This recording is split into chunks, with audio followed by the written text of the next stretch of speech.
Carolina, Joe Cunningham, and Republican strategist Mark Bednar, who was the head of communications for House Speaker Kevin McCarthy, and they both have show up. Come on, guys, good. All right. Yeah, just lighten it up a little bit. Just lighten it up. Monogrammed cufflinks. Look at that, very nice, very sharp. They're sharp dressers. They bring the A game to the takeout. So, Joe, if I can call you that, let me start with you. Jim Clyburn, he put out a fundraising email earlier, a couple weeks ago, maybe longer, and confirmed today he's running for re-election. Does that surprise you at all? Not particularly. I think he was gearing up, and I mean, he's dropped a couple hints that.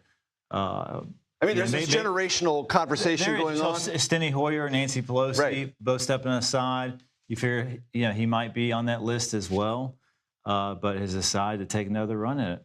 And going to be reelected in all likelihood. Yeah, in all likelihood. I don't see much of a primary challenge right now. But how do you detect this war with Iran going over in South Carolina?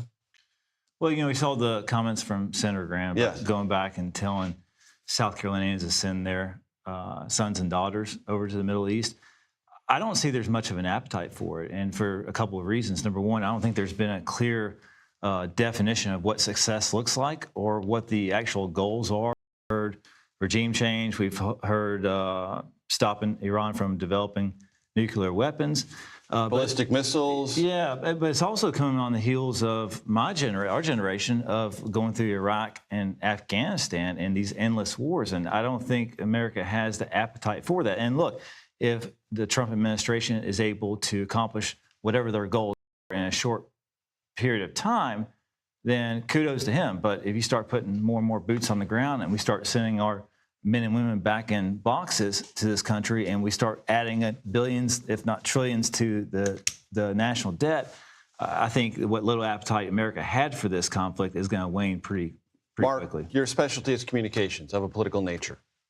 How's the White House doing on this? Well, I think the fact that even Republicans tell me they're confused. Well, let's take a step back. Initially, when the strikes first took place, the fact that that the White House engaged with the Gang of Eight prior to the strikes, directly after, and then with the House and Senate in that subsequent week, really big deal. And that engagement, that communication needs to continue. But then the dual side track of that is also with the American public. Right, because it's one thing, and you're right, to talk to all the senior people in intelligence and leadership, that's important, and have the briefings for all the rank and file members, but the American public are watching this minute by minute. Right, so, and as I mentioned to Congressman Crawford, when the president yesterday says little excursion and war almost in the same breath, it's hard to match those two. Well, wouldn't you agree? The military, the overwhelming force that the U.S. military has been able to demonstrate is that's important to wrap that up as soon as possible, and also to have that overwhelming force to actually show the American public that we do not only the effectiveness to get this done quickly, but also to actually just execute the mission wholeheartedly. Right. But more communication is always a good thing, especially in a 24/7 news environment where the American public, to your point, Major, they can see everything that's happening in real time. So they need the bedside manner from the administration throughout this whole process. And Joe, when Axios reports that if the Iranians are successful for any duration of time, blocking the Strait of Hormuz and therefore destabilizing global oil markets and possibly the world economy, he will get dug in. That doesn't sound like wrap up as soon as possible.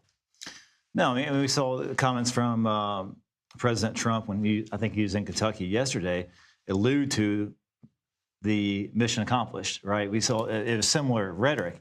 There's going to be a lot of effects from this, economic ones for sure.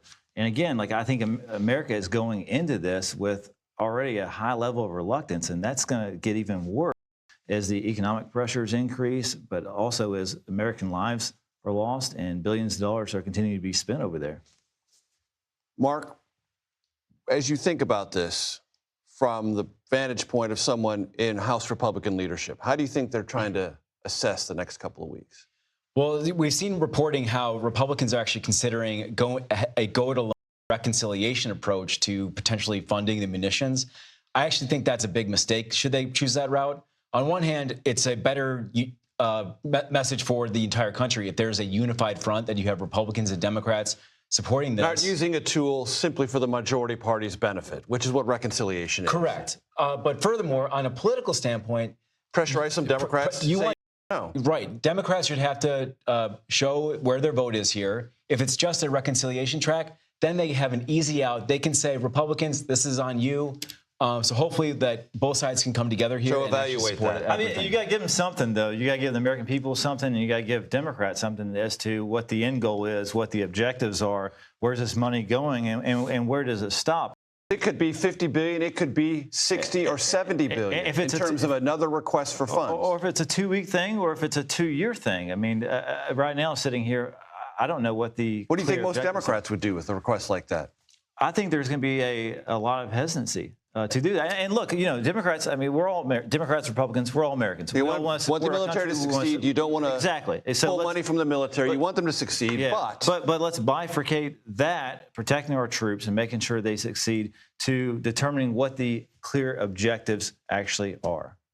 Mark, 30 seconds. That's very fair. I like the American public, and I think everyone is asking how long is this going to go on, but it behooves the Trump administration militarily, economically, diplomatically, and politically to actually find a win and declare a win as soon as possible here. Gentlemen, I appreciate it. Folks in the audience, you're talking about this at home. Got some pros here who understand how politicians talk about this. You got an insight into what that sounds like.